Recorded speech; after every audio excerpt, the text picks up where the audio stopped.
Welcome. I'm Kevin Miller.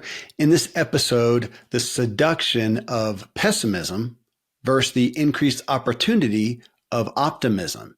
And we're with Sumit Paul-Choudhury.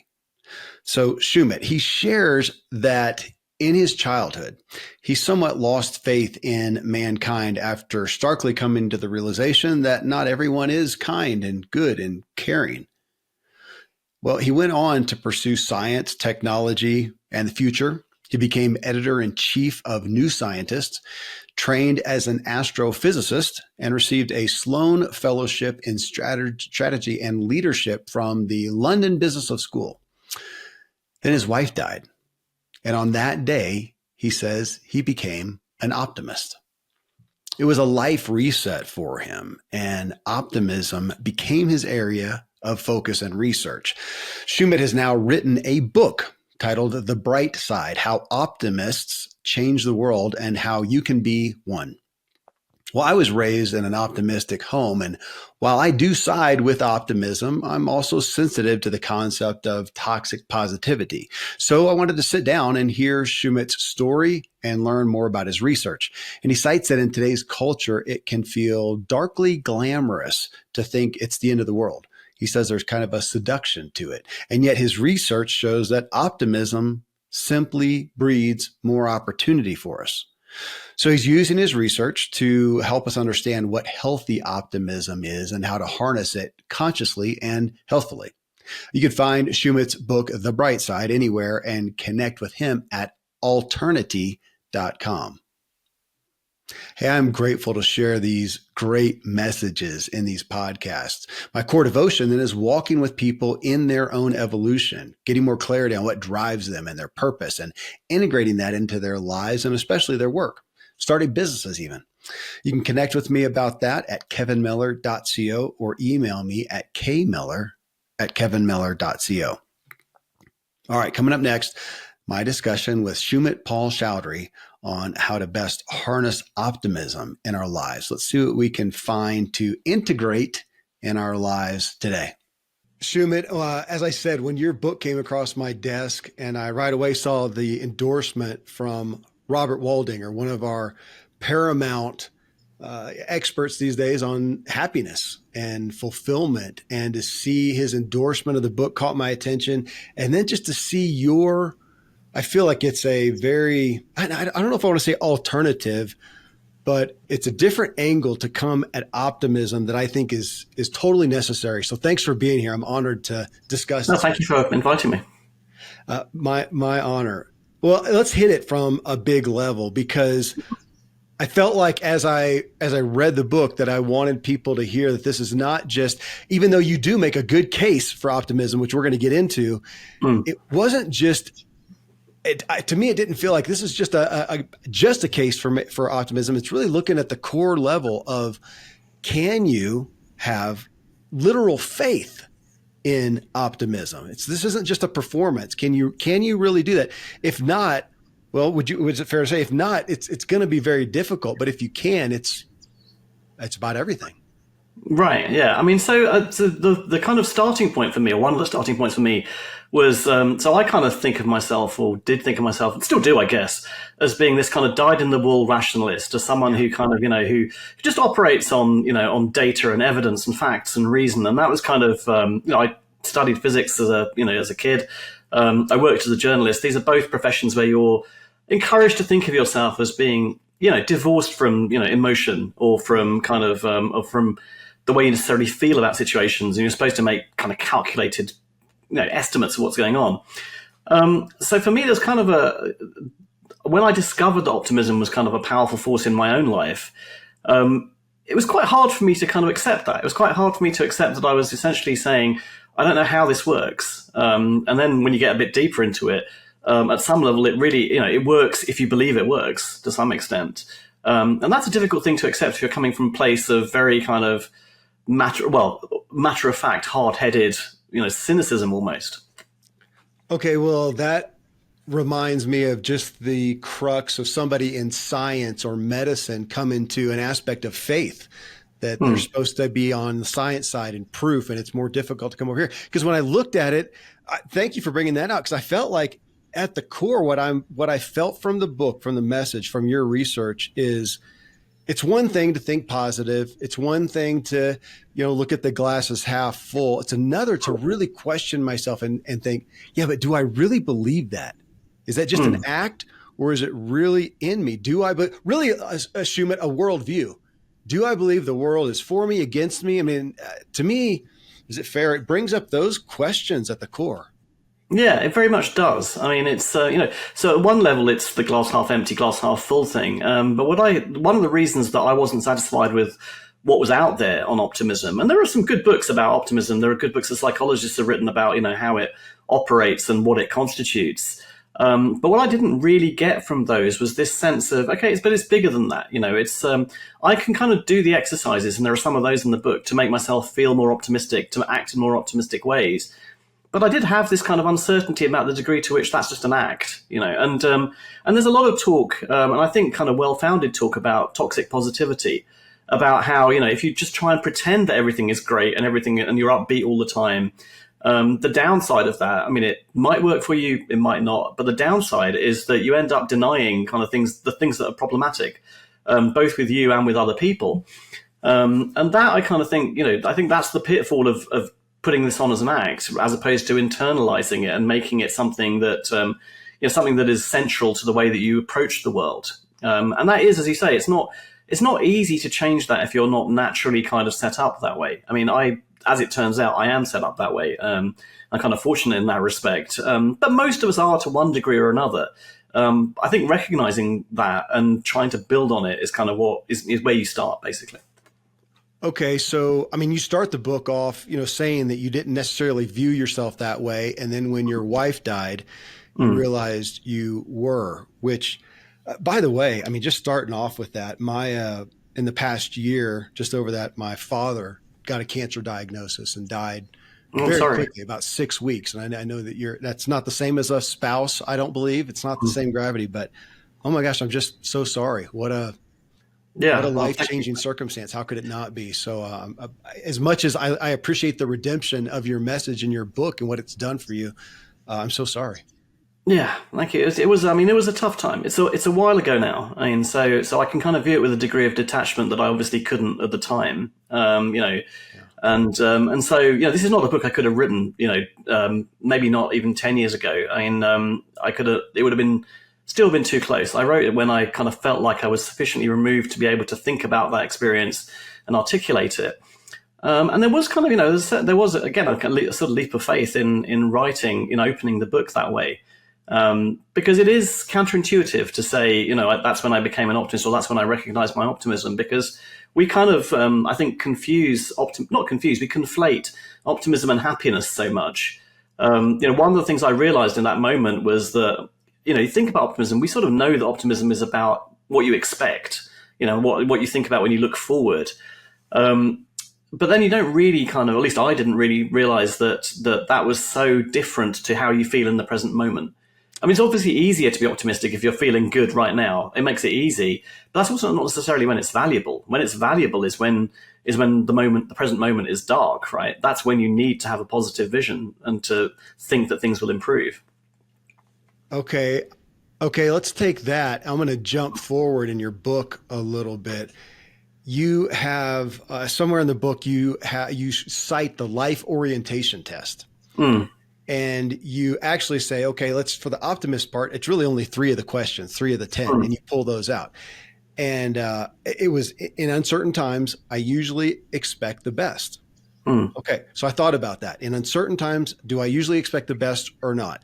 Next one that you pulled out, I'm always optimistic about my future. Okay, so I'm thinking about that. And the next one, overall, I expect more good things to happen to me than bad. Okay, here's what jumped out at me as I was reading, though, and thinking about myself, really owning it for myself, is thinking, well, because I want to just say, I'm an optimist, period. Yeah. But I thought, that's probably not fair, because if I look at different areas of life and I look at those questions, I go, in uncertain times, I usually expect the best. Okay, in some areas, physically. So I'm a past pro athlete. I've been athletic. So if it's a physical oriented thing, do I expect the best? Yeah. How about mentally? Just my mental health. Do I expect the best? Yes. How about financially? Ooh. Right. Sometimes I may be not as optimistic there. Relationally, I think, oh, with some people, yeah, but some other people, not so much. And so I'm Right. kind of feeling like, is it fair to say that being an optimist isn't just one thoroughbred, yes, you are, or no, you're not? Yeah, I mean, it's so the life orientation test. I mean, I describe it as a blunt instrument, at least, or maybe I quote someone describing it as a blunt instrument. Okay. And I say the virtue of it is that you can use it like anyone can use it, and that's kind of the test. The LOT is good for for finding out kind of very broad observations about optimism over large sets of people, over long groups, over long periods of time. When it comes to all of us individually, I mean, I think in many respects, the kind of what I thought about the life orientation test as an individual taking it is it's almost as useful to know what your reaction to it is.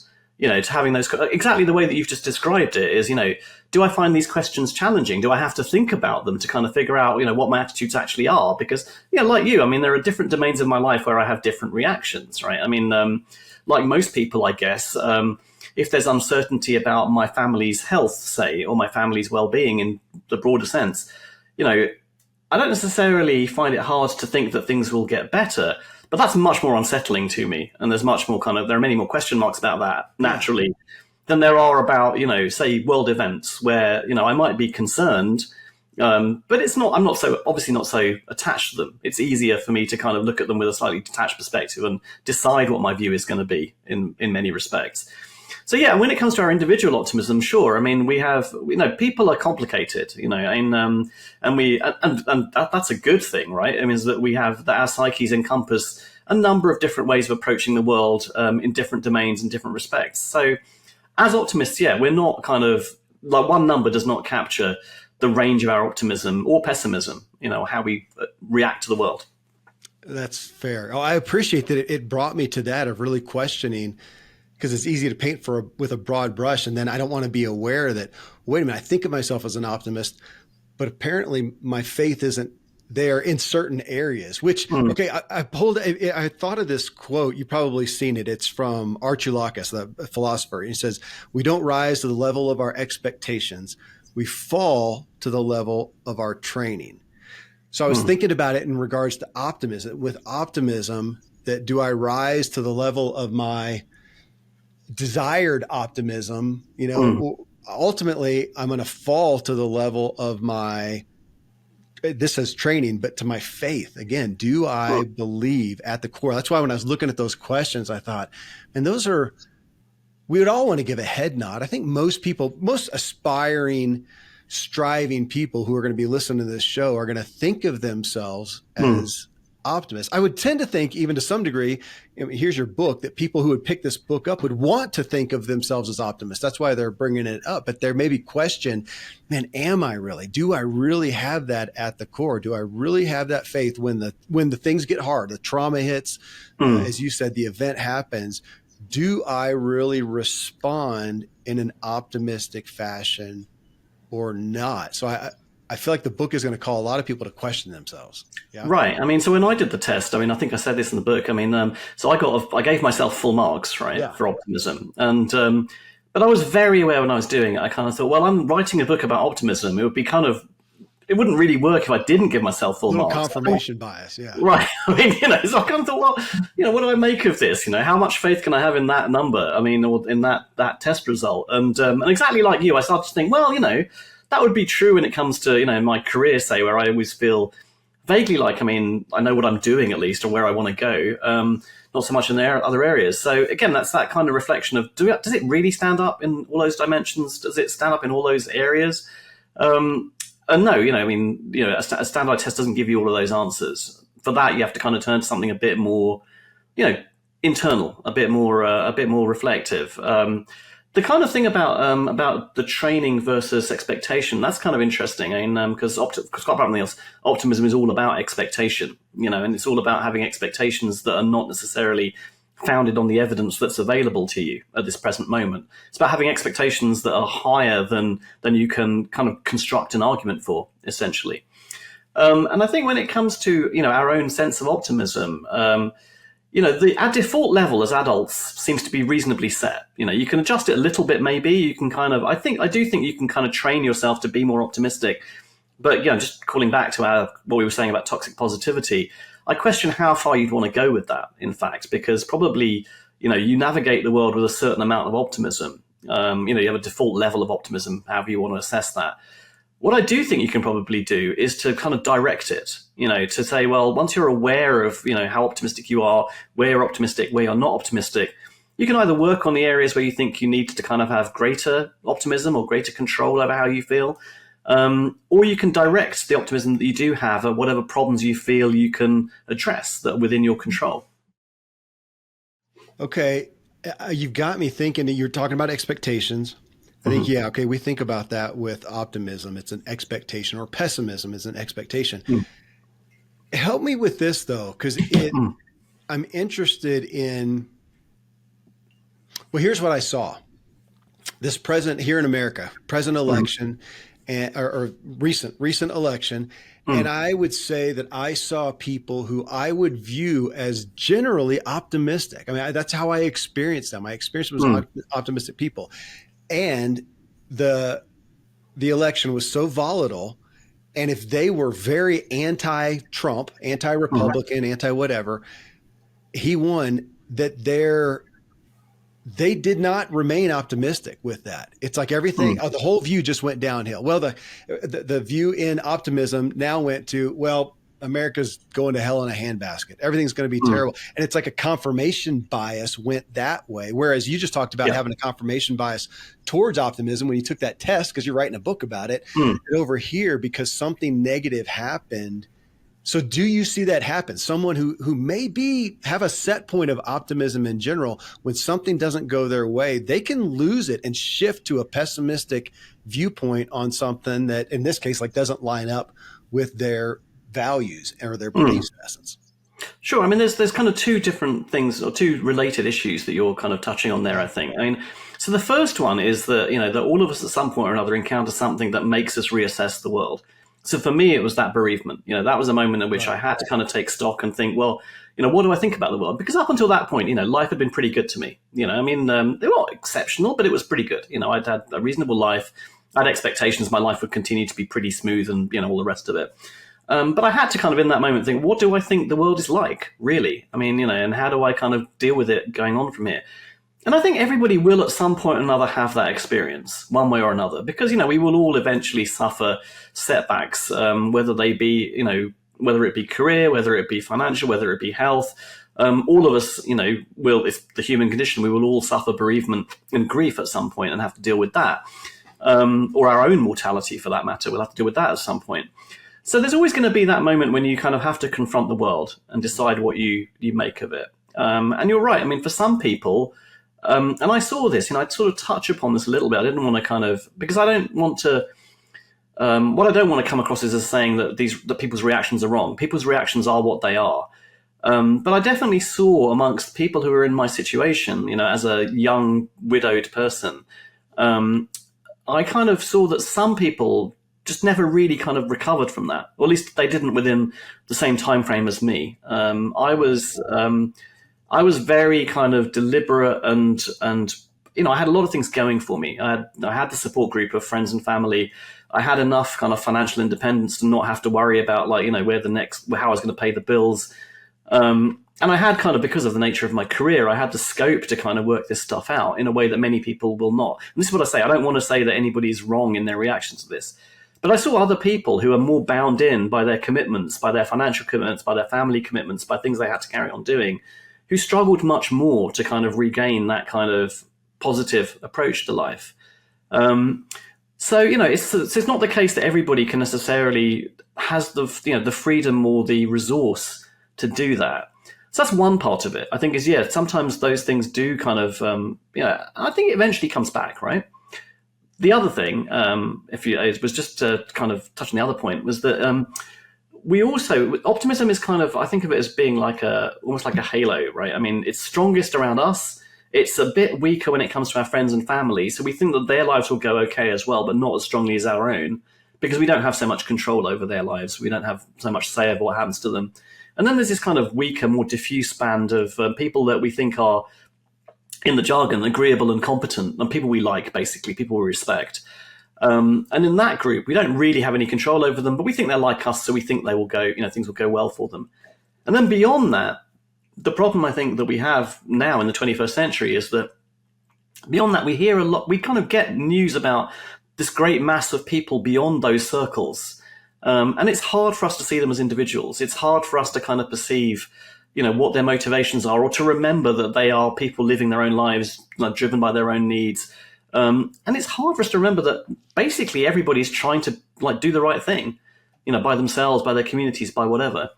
And that, I think, is why it's hard for us to be optimistic when we see that. And when you have a polarized political climate or a polarized economic climate or any other kind of polarization, it becomes that much harder for people to see that there might be positive outcomes from a situation. Okay, well, it has me thinking then towards, would you say, I mean, it makes sense. It sounds elementary, but again, if I'm going to really own it, to think, okay, I think of myself as optimistic. I really do. I want to, but it's going to be, it could be jeopardized by the level of control or influence I feel towards something. Does that line up with your analogy? Yeah, I mean, exactly. I mean, so the things that so people are routinely more optimistic about the areas where they feel they have control. Yeah. And there are tests you can do. There's a test that, there's an experiment which I describe, in which, just in a nutshell, you kind of give people scenarios and you say, how optimistic should you be in this scenario? And what's kind of striking about it, there's two things that are striking about it. One is it depends quite a lot on what your definition of optimism is. So people come to the idea of optimism from various places. So that's one thing. The other, though, is that the level of optimism they prescribe changes a lot depending on how much control and how much the situation is under the control of the protagonist, essentially. So that's kind of very important. I mean, and that's, it's not rocket science to see why that would be the case. If you think you can control what's going to happen, then of course you would be more inclined to think it's going to turn out well. I think what makes it harder is when you don't necessarily have the control up front, and you have to trust in yourself to be able to direct, as matters unfold, as the situation becomes clearer, as kind of opportunities or solutions present themselves. That's where you have to kind of trust that you're going to be able to exploit them, to act on them. On this aspect, well, a couple of things you said. I appreciate you saying that in essence, you honor the emotion. You're not saying that a negative emotion is wrong or bad or anything. But what I take from this is, okay, so, the election didn't go the way I wanted, or I didn't get the job, or whatever negative thing happened. And man, I'm grieving. I feel angry, whatever that emotion is. You're not speaking against that. So yeah, this is not the toxic positivity concept here. But now it happened. I can't change it. I feel bad.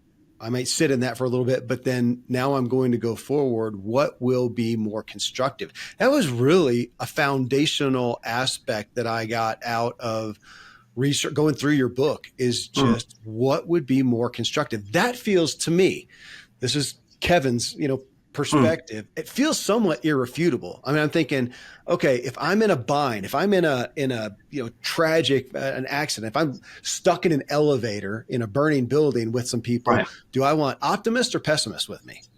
I'm going to go with the optimist. I'll try that. If I'm going to have, I had a son with a lot of medical conditions, and did I want the next neurosurgeon to be a pessimist or an optimist? Did I want him to come say, man, there's enough damage there. It's probably not worth messing with. It's probably not going to work anyways. Or do I want the one going, hey, there's a 1% chance and let's go for it. I think that's a chance.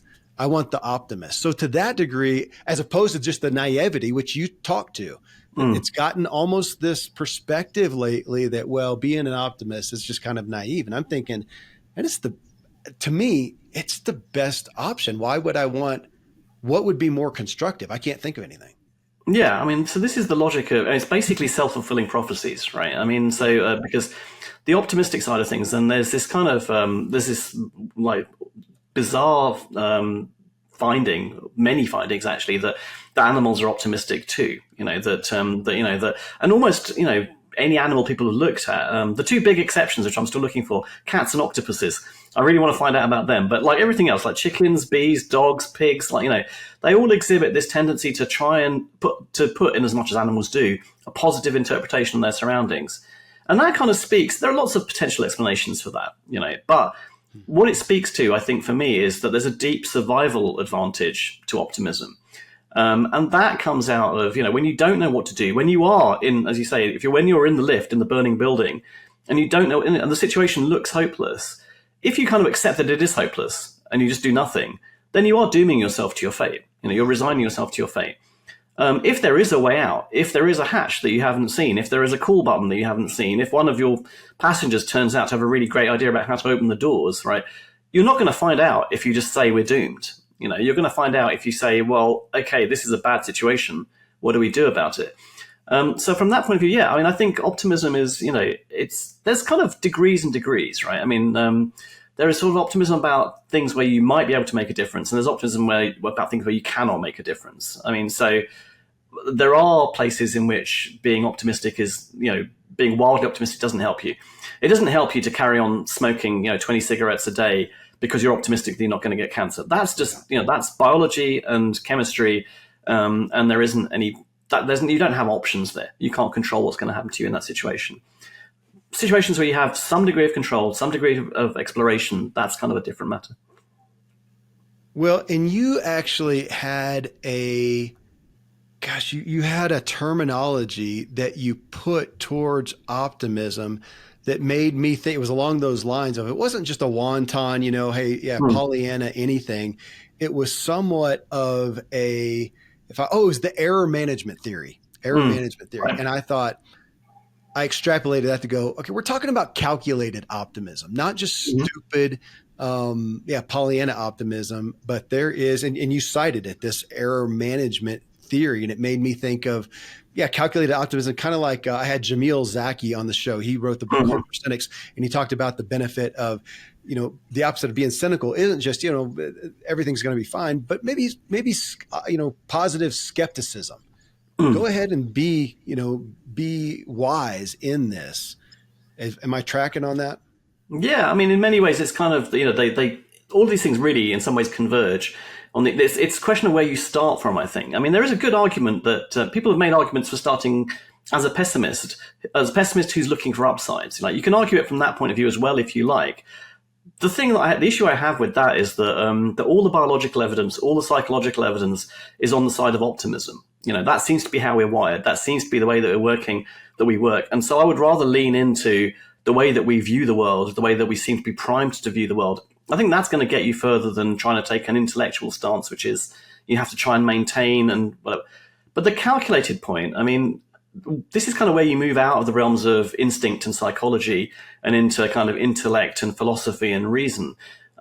One of the areas in which, humans are, different, in degree rather than kind perhaps, but nonetheless, is that we aren't just instinctual. We have the ability to think about the world. And just to kind of, go back a little bit. So I said I was a scientist and then a journalist, and I was very used to using data and thinking about it. So it's not that you have to throw that stuff away, right? You have to kind of, and really when it exists, it's better to use that. If you were able to forecast, as we do with the weather, say, when you can make a really good forecast of what the weather is tomorrow, that's better than going with your gut, right? And similarly, in any situation where you have the data, where you can kind of build up a reasoned argument, that's great, right? But there's usually, in the real world, the situations we really face, particularly the ones that are difficult, that's when you kind of have to go a little bit beyond the calculated piece. You calculate what you can, and then you have to accept that your calculation might be wrong, which is the error management piece of this. You say, well, I might be wrong about this. If I am wrong about this, how do I make sure that I'm wrong in a good way rather than a bad way?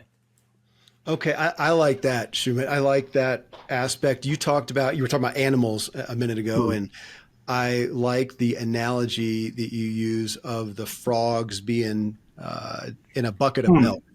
One of them just gives up, and the other one sits and churns away until it turns into butter, and then it can actually jump out. And it reminded me, you probably know the old test. I cited it in my book by Kurt Richter, where they put rats in a bucket of water and with no hope to get out, no sides. And they, on average, lasted for about 15 minutes and then just drowned. But if before they drowned, they would pick them up and save them, Then when they put them back in, some of the rats swam up to 60 hours because they had Right. that Right. hope. I love that test because to me, I'm thinking about, okay, what is my capacity when I feel demoralized, when I feel victimized, when I feel, a negative emotion? What's my capacity? Am I going to give up too soon? Because if I'm the rat here and I drown in 15 minutes, I think, man, the boat could be there in an hour, maybe 2 hours. I got 60 hours of swimming in me. I got a better chance. That feels like a scientific backup of this faithful aspect. Yeah, I mean, and that also speaks to one of the most famous experiments in positive psychology, which is Seligman's experience, Martin Seligman's experiments with dogs. Very similar to what you're talking about with the rats. What's that one? I don't know it. So that's learned helplessness. That's kind of the idea that so he trains these dogs. So it sounds unpleasant. In practice, I don't think it was as unpleasant as it sounds. But he puts them in a harness. He gives them electric shocks. Some of the dogs learn that if they move their head, they can turn the shocks off while they're in this kind of training setup, and some don't. And then there's a control group which don't get any shocks at all. Then when you put those dogs into an environment where they actually could escape if they want to, the ones that have learned they can do something about their situation do. They kind of leap off the electric floor and escape. The ones that don't just stay there, and accept it for as long as the shocks go on. And it's a similar kind of thing. I mean, it's this idea that you can learn whether you think you have control or not, and I suppose there's an element of generalizability in this, which can't really speak to the dogs, but with human beings, we can generalize. We can say, well, I've learned that I have control in one situation. Maybe I have control over other situations, even when it's not obvious that I do. Maybe there are ways that I can adjust, react. Okay, so I want to hit this too. It's been part of my, own personal research, just understanding more about genetics, which is one of those things that I don't really I'd rather not accept. I am accepting it, but I wouldn't because I can't control it. We're back to the control aspect. I can't change that.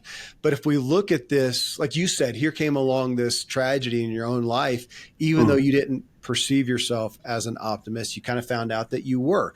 And so I'm thinking about, I'm going to assume, well, you're the scientist too, that we have some kind of a set point. We have a genetic set point, probably. We have our upbringing. We have the things where we exposed to people who are optimists or not, who are faithful or pessimists. And then beyond that, what kind of set point might we have with this aspect? So if there's some people that are hearing this and they feel like, man, I've heard messages on optimism. I get it. And it's just so hard for me.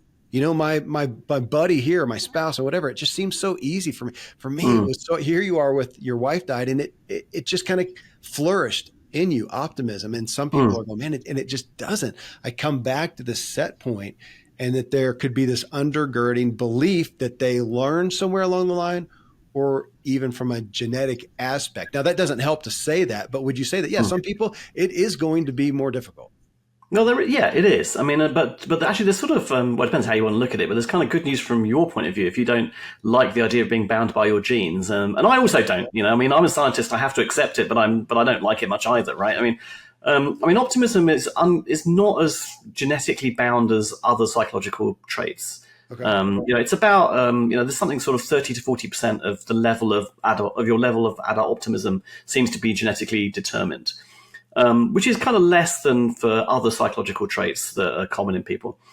The rest of it seems to be largely a function of experience and upbringing. And it seems to be mostly about how, what happens to you, obviously. I mean, because we talked about, about there are those events that make you reconsider the world. And, unsurprisingly, if you have a really traumatic event when you're young, that's going to make it harder for you to view the world positively. Yeah. Not for everybody, but but that's going to obviously kind of be a learning experience. But generally, we start out in life, as hyper optimists. Young children are basically inherently wildly optimistic about everything. And kids have to be, right? Because, I mean, as a kid, when you're like from day one, you can't do anything. You don't know anything. You can't manage anything. You have to be, and I mean, you obviously don't think about this rationally as a baby, I guess. But but you have to be optimistic that one day you will be able to walk and talk and tie your shoelaces and ride bikes and write your name and all those kinds of things. And you wouldn't probably persevere if you weren't. So we start off with this very high level of optimism, and then gradually over time, we kind of learn that the world's not kind of quite as generous as we thought it was. You know, our parents kind of move away from us a little bit and let us explore for ourselves, and we kind of discover that the world is sometimes mean, and sometimes bad things happen even though we don't want. And so we gradually learn. And depending on what course that takes, you end up with a level of optimism as an adult that then kind of varies a bit over time, but not hugely, essentially. I mean, and, you know, that kind of combination, as ever, these things are complicated. The combination of genetics, the combination of experience, and the combination of your own individual psychology sort of determine how optimistic you end up being. And this is where I kind of say, then there are exercises you can do to try and change your level of optimism. And I think those exercises do kind of work if you do them over and over and they become second nature. I think, you know, from my own experience, this is not kind of scientifically validated really, but from my own experience, I think that those things do work. But it takes a lot of time. It takes a lot of effort. It takes a lot of kind of, you have to basically make it part of who you are. And I think you can do that. The other way of going about it is, as I say, to think about where you want to be optimistic and see whether there are sort of specific things you can do in those areas that will help. That will help you direct your optimism in that direction. Well, it's interesting. I like your analogy of, we start off kind of dependent on people and almost by proxy have to have faith that things will work out. Otherwise, we're doomed. So as a kid, maybe you kind of learn that, you're trained in that, but then you come along, you learn that everything's not perfect. Everything doesn't all of a sudden feel for you, I guess. And then I wonder about that level. Well, two things, Sumit, that your level inherently, maybe your level of agency and faith comes in. In agency, I'm thinking about like the dogs then who are then put in another situation, and the ones who realized that they had some ability to impact their surroundings, impact to stop the shock. They then went on to have better success in escaping, you know, in another venue too. That when we learn that as youngsters, and if people are thinking about this right now and think, gosh, something happened to them, which direction they went, that some of them may have gone towards a more optimistic view by nature, possibly, and some not. And I would want the ones who didn't to not feel bad about that. I would say, like you, I had a pretty charmed childhood. I saw optimism. So when some things happened that were difficult for me to accept, I had been influenced by, I had already been exposed to optimism. So it was easy for me to go that way. I guess I'm just saying, man, I have compassion for those who realize they didn't go that way initially. Yeah, I mean, I think and actually, I mean, in extremis, I mean, the people who really struggle with optimism are people with depression. I mean, in many ways, that's kind of the more the most important facet of this from a psychologist's perspective. I mean, sure, psychologists are interested in what makes us happy and satisfied and so on. And Seligman, who we just talked about, I mean, that's his mission in life, really. I mean, is to try and encourage psychologists to think about well-being in that sense. But the kind of the sharp end of this is people who can't do any of these things, who can't see ways forward, who've been taught that the world is cruel. People who have depression find it very hard to believe that they can change their situation. And this is something that I fortunately have not had that much first-hand experience with depression or with people with depression. But a counselor friend of mine talked to me about her job and said, like, the most frustrating thing for me is that I can see that small actions would improve somebody's life, and they simply cannot see that. They can't see that. They can't do it. They can't believe it. And that, of course, is where you need professional treatment. That's not something where I can tell you what to do. You then at that point need someone to give you professional help. But that's the kind of extreme end of this, is you become incapable of doing that. And yeah, you're right. I mean, that's the situation in which you have to have compassion for the people who find themselves in that position. Well, on just the case for optimism, you have so many good, I really appreciated some of the stories in there, some of the analogies that you use, examples, like the one of Ernest Shackleton. So that's one I've known of that story for decades, I guess. Ernest Shackleton, they got stuck in, where was it? Antarctica? Yeah, in Antarctica. Yeah, 1915, right. Okay, and they got stuck there. Incredible journey. You can go read about it. But I had always heard it from the man's standpoint of him, that ad that you talked about. And I've seen that too, that it's questionable, did that ad really come out? Men wanted for hazardous journey and yeah. valor and all this kind of stuff. That what he really looked for Well, you said, okay, well, I would have thought, well, he just looked for tough guys, right? And Right. you're saying, no, ultimately, he was looking for this really dangerous mission with a low chance of success. He was looking for optimists and this Right. harrowing journey that there's almost no way any of them survived, but they all did. Mm. It's a really great vote for him looking for optimists. And I did not know that about him, that he was cited as this great optimist, that even in the midst of these terrible conditions, that he was optimist. Well, it made me think of Viktor Frankl, which hopefully Mm. most people know that story Yeah. of him in a concentration camp. It made me think, or helped me think of his musing, or not his musing, but his testimony of being able to see other prisoners and predict if they were going to live or not, based Mm. on their, really, in essence, their faith and optimism. That's a hard example to deny.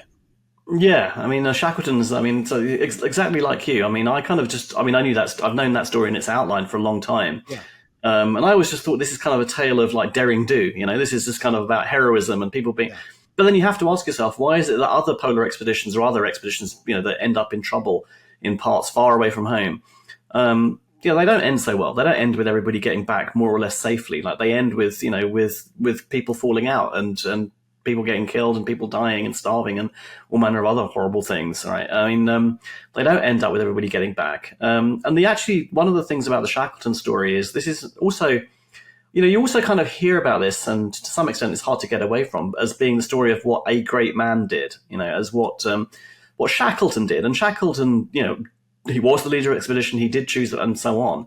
So I don't want to kind of subtract completely from what he did here, but an important part of this is collective optimism. This is about all of the people there being optimistic in their own rights and optimistic about what their fellows would be doing as well. So there's this kind of point at which Shackleton goes with his skeleton crew in the lifeboat across these terrible seas to a whaling station, where he goes to try and get help to go back for the larger party of men who are left back at on Elephant Island, this first place that they get to.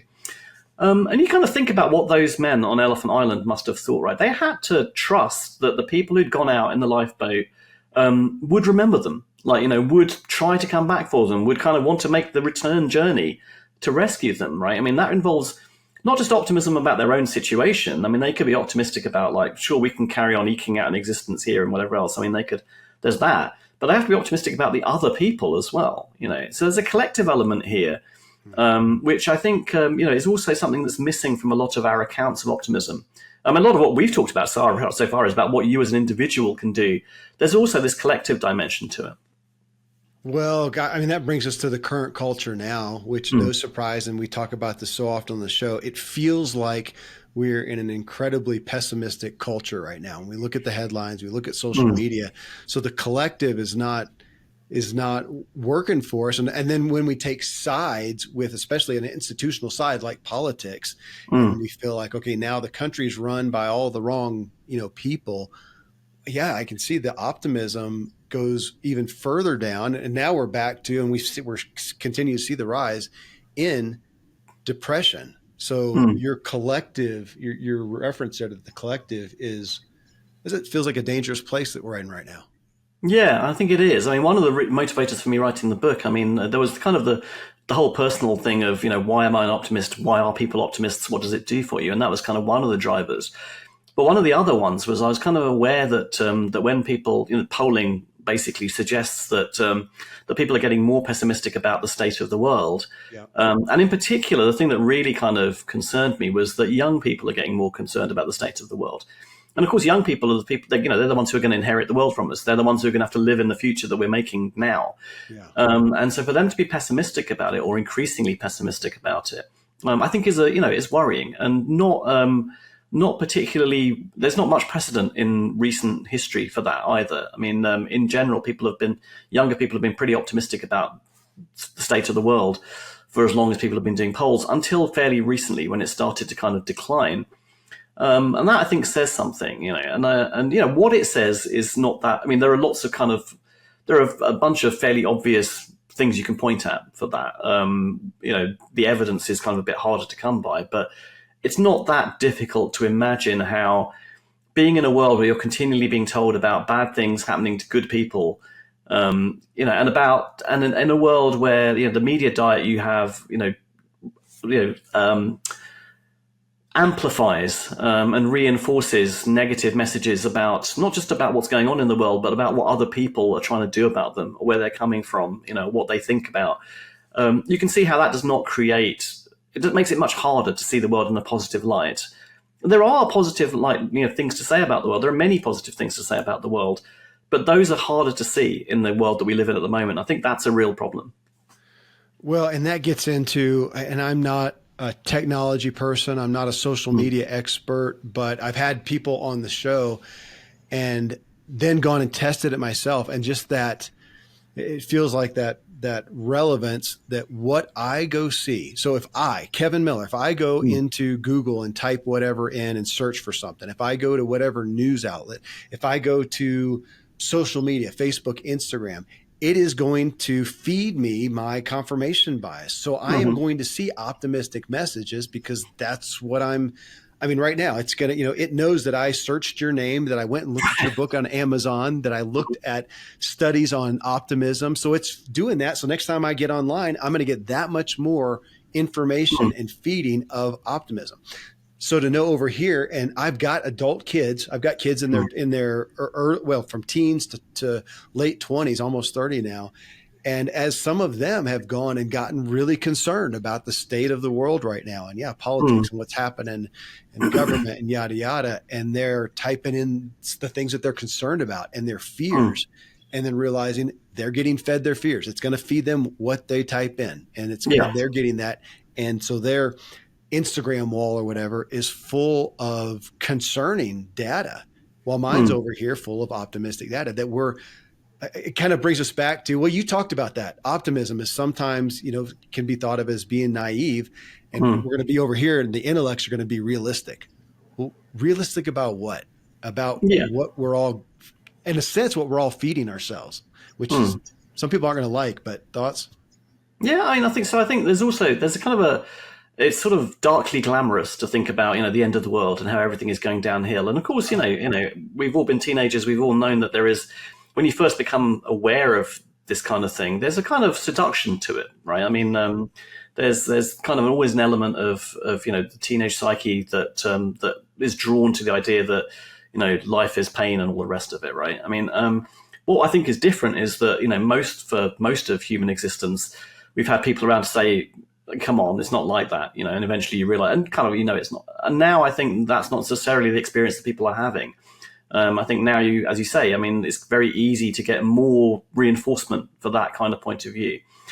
So yeah, I think that's kind of one of the aspects of this. I think the other, the sort of related to that, I guess, is that, and this is true for all of us, I guess, is we don't. I think there's some very easy counters to this. I think, or easy in the sense that you don't have to do it, go to great effort. You just have to try to do it. I mean, I think if you think about the people you meet every day when you're out and about, when you go to work or when you go to the shops or when you whatever, we don't kind of spend our time, most of us at least, kind of like shouting in outrage at the people we meet in the street. We don't spend our time kind of feeling that they're out to kind of do us harm or whatever else.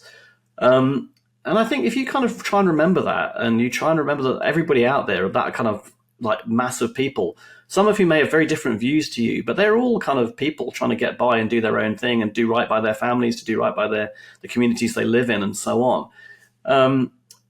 You don't get that if you're spending your life getting your news from your phone, essentially. And I'm not kind of, I think there are many, amazing upsides to having all this information available at our fingertips.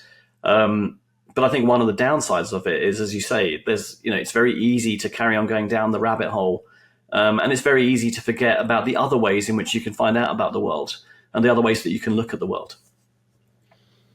Well, it kind of brings back again that aspect of, I appreciate what you said, that it can sound seductive to think about the end of the world. I see that with younger folks, and I even older ones, but I've seen it even with some of my kids, and it is this intellectual. It looks intellectual to be quote realistic, to be reasonable, and look at what we assume are the facts that we buy into or believe or not. And yet I still don't see the productive aspect. I still want to come back even if it feels naive to go, yeah, but what is the most, even if I feel victimized with something, with the election or with whatever, what is the most hope I can have for my own progress? Yeah, I mean, What viewpoint is going to be the most productive? That feels, again, I don't feel naive and feeling like that feels fairly irrefutable. Having an optimistic view is our best shot. yeah, I mean, quite. I mean, I think it's there. I think it's necessary, right? I mean, I don't think that I mean, ultimately, like at a personal level, what is going to make you feel better? I mean, is it going to make you feel better that things are hopeless? I mean, you can maybe you can gain a certain amount of approval from your peers. And I don't think this is, I say peers, that makes you automatically think about young people, but I think it applies to everybody. Yeah. I mean, you can kind of say, well, I'm going to go for for the cynical perspective or the quote realist perspective. Because that's what will kind of get me a pass with the people I'm associating with. It'll make me seem like I've thought about this and I'm very weighed down by it. But yeah, I don't think it gets you anywhere really. Ultimately, I mean, I have a problem with realism as a phrase in that sense because I think that I think when someone says they're a realist, none of us can be realists in the sense that we actually know what's going to happen, right? I mean, most of the time, I mean, there are a few sort of very limited domains where we can be very confident about what's going to happen. If you're being a realist, I mean, you're either kind of saying, I know what's going to happen. So I'm being realistic because I know what's going to happen, and we don't. Like, we don't know what's going to happen, It's right? a prediction. It's a bet. Yeah. Yeah. I mean, it's a bet, right? It's a guess. It's a bet. It's an estimate. It's a hunch, whatever you like. I mean, but most of the time we do not know what's going to happen. And so I think calling yourself a realist doesn't mean anything. So I think saying you're a realist is meaningless. Saying you're a pessimist is essentially saying, well, I've just given up. I don't think I don't, it's essentially saying, I'm defeated. And the collective aspect of that, the duty aspect of that. I mean, so Shackleton said that optimism is moral courage. Karl Popper, who's a philosopher of science, completely different end of the spectrum, not a man of action or whatever, an intellectual, a man of thought, also says optimism is a duty. Immanuel Kant actually said it first, but nonetheless, but is a duty. It's something we owe to other people, because being a pessimist, to some extent, if you want to be a pessimist, it's your life. You want to be a pessimist. You want to say, I think I'm doomed. That's kind of up to you, really. But what you owe to other people, what we all owe to each other, really, is to try and say, well, actually, maybe there's a way out of whatever we think our current predicament is. Maybe there is a better way forward. Maybe there's something we can do about this. I think, as a citizen, really, that's something you should be adopting. You should be trying to do that at least. It reminds me of our great, leaders. If we're looking at, Martin Luther King or Gandhi or whoever made any big social change, or our Nobel Peace, Prize winners. I'm not aware of any of them that were pessimists. Somebody's going to prove me wrong, maybe, but I can't imagine. I don't know of any that were pessimists. They were people who, by proxy, were looking and going, "Okay, this is not right. It's not okay. There's got to be a solution." And when everybody says there's not, and it seems overwhelming, and they went and they found an opportunity. That feels like what you said. My paraphrasing, the moral obligation of optimism.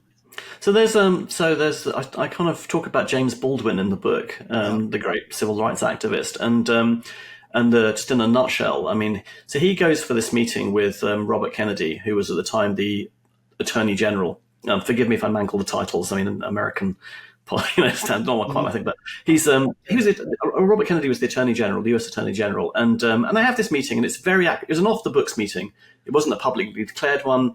Baldwin comes with a group of activists, civil rights activists. Kennedy comes with his folks, and they have a meeting that degenerates into acrimony, right? And basically, they go in, and both sides go away and think there is, they kind of come into it with a goodwill. They want to find a way forward, but they both go away demoralized. Kennedy is kind of like, they are so embittered that I don't see how we can reach them. Baldwin they're not listening to us. I don't see how we can make progress from this point. This is 1963. And so they go away. And Baldwin then, slightly remarkably, the same day is being interviewed by one of his fellow activists for television. And it's a month ahead of broadcast, but he goes and he has this conversation.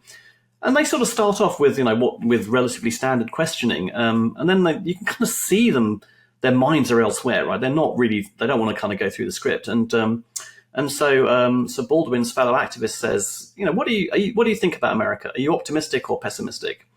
And Baldwin kind of says, in that moment, he says, well, I think I have to be an optimist, because otherwise to do anything else is to say that human life is an academic matter.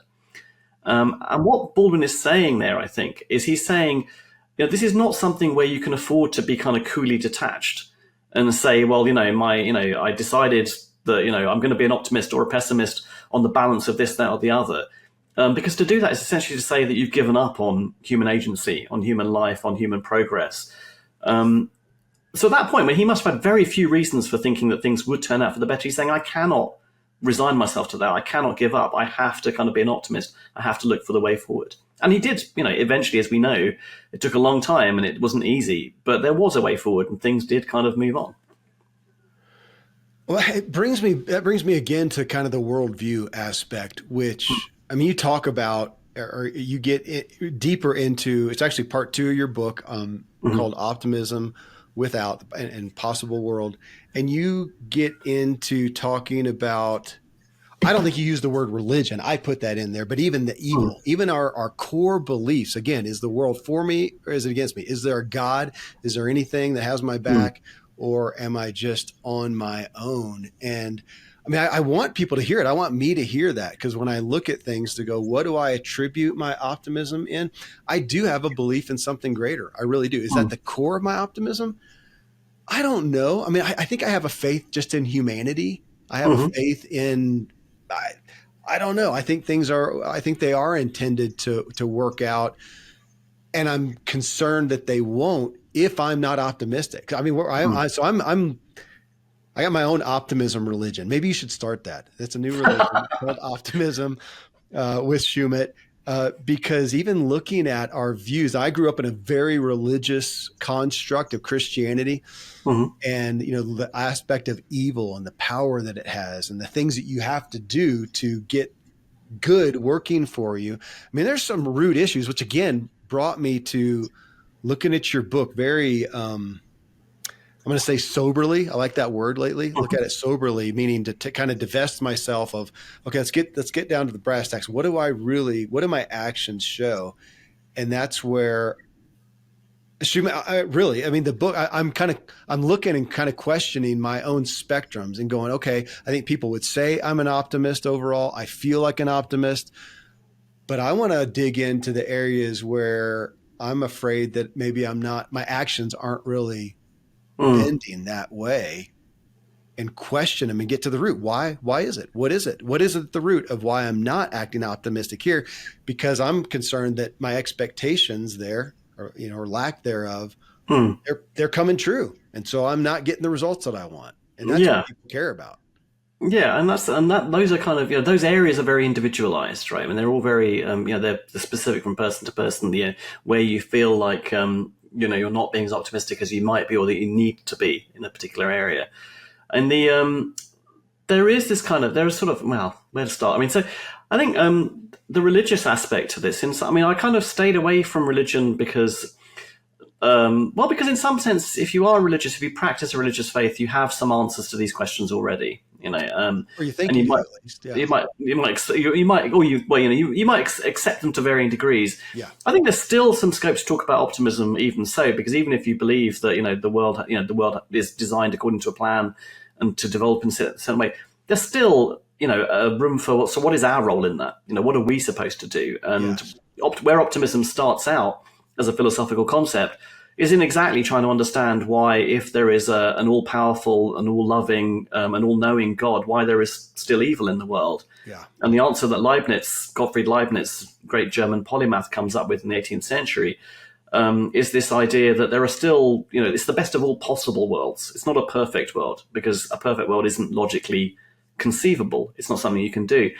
And part of his kind of rationale for this was, he said, well, all right, so the world is set up a certain way, and God in his wisdom has set it up in this way. But nonetheless, we still have to do what we have to do. That's part of the plan too, is that, so in Leibniz's scheme, optimism still exists in the sense that we know it, still exists because there's still something for us to do, even if the world is set up according to a divine plan. So in some ways, I mean, where does your optimism come from? I mean, I sort of allude to this towards the end of the book. I mean, in some ways, it doesn't really matter like where your optimism comes from, so long as it comes from somewhere, And so, like as you say, I mean, I have what I think is probably an irrational faith in humanity, as you say. I mean, I think we've come, and part well, I say irrational, I mean, but well evidenced, I would say. I mean, you look at where we've come from to where we are. And sure, we have a lot of problems today, and we have a lot of reasons for being gloomy about various things today. But I mean, would I trade my life for that of someone who lived 200 years ago, much less like 1,000 years ago? I don't think I would. I mean, I think I have every expectation of having a reasonable expectation of having a much better life today than I would have ever have done at almost any other period in human history. So you look at that and you kind of think, well, we've got this far. And all the other kind of arguments that people make for why this is a uniquely bad time to be alive, I don't think many of them stand up, really, when you look at it. It's always been the case that, that the future is unknowable and full of kind of, challenges. That's never not been true, right? I mean, it's always, one of the examples I like to use is just kind of quite a dramatic one, but quite an old one, but nonetheless. So when the Black Death swept over Europe in the middle of the 14th century, and other parts of the world as well, but we know, I mean, if you come from Britain, at least you know about what happened in Europe best. So the Black Death comes across Europe, and it kills somewhere between a quarter and a half of the population as it goes in varying places across Europe. Mm-hmm. It completely overturns everything about the way the world works. Suddenly there aren't, it's hard to get the crops sown because because you don't have enough people to till the fields. It overturns the fabric of society. It upturns every expectation about how the world is arranged. And you have to ask, why is this happening? What? And of course, in that situation, you don't know why it's happening. You don't have germ theory. You have no way of understanding how the plague is transmitted, or why it does what it does, or why it exists, and no ability to prevent it. You can be an aristocrat. You can have all the money that you can amass, but that won't protect you. And so you kind of look at that and you think, well, that person, I mean, someone living in 1350 as the plague is advancing, that must have felt like the end of the world to them. And I think in many respects, they would have been quite justified in thinking that. Yeah.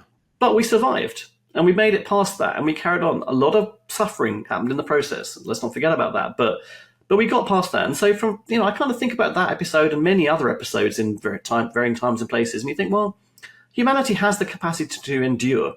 So for me, I kind of think, well, we've made it this far. I don't see any reason to just accept that we're not going to make it any further.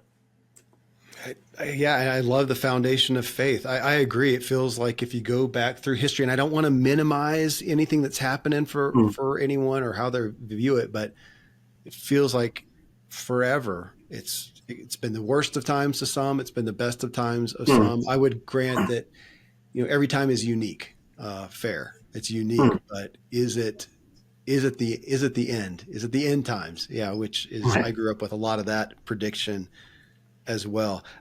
Sumit, I appreciate the perspective and the analogies, the examples, and your angle that you come at with optimism as it's just the best tool. It's the best tool we've got. Zig Ziglar, who I'm a fan of, he's famous for a quote that says, you can't do anything with optimism or with positive thinking, but you can do everything better with positive or optimism. Right. I think fair enough.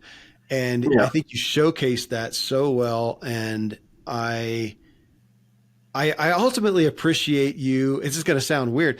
As much as I'm more excited and more faithful and more bought into optimism, I'm also taking the opportunity to audit my own and go, am I really acting it? Because if my expectations are what I manifested or what come true, what about areas where I think I'm optimistic and I'm actually not? So I'm taking from this, auditing my own, especially the places where I'm not satisfied with the example, to go, okay, am I possibly not acting optimistic? Because I have some other areas in my life that I think, man, they're flourishing. And I know I am absolutely optimistic. So thanks for bringing me to that, to question myself. That's what I don't change until you question me.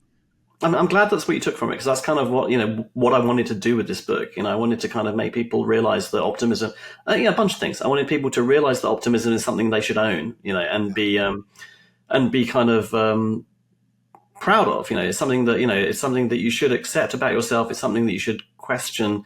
And I think that, as you say, I think if you audit is a good word. I think if you kind of think about where it's working for you, where it's maybe not working for you, we have the ability as kind of as intelligent, reasoning people to think about what we're doing and to improve what we're doing. We're not just stuck with the world, the hand that we were given. We can improve it, and that's what optimism helps you to do. That's a great mic drop right there.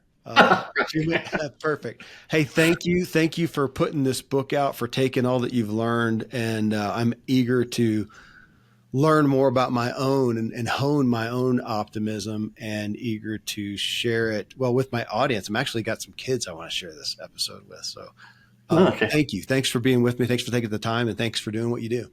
No, thank you very much. Thanks for the questions, and that was a really fun conversation. So. Absolutely. Hey, thank you for joining us in this conversation today. Again, that is Sumit Paul-Choudhury. His new book that was my muse here is called The Bright Side: How Optimists Change the World, and How You Can Be One. And you can connect with him. His website is alternity, alternity.com, alternity.com. You got a question for him or for myself, or if you want to take these messages and look at how to integrate it into your life with a guide, that's what I'm here for. You can connect with me at kevinmiller.co or email me, kmiller@kevinmiller.co. I'd be honored to hear from you and connect with you. Hey, here is to the evolving you. Yeah.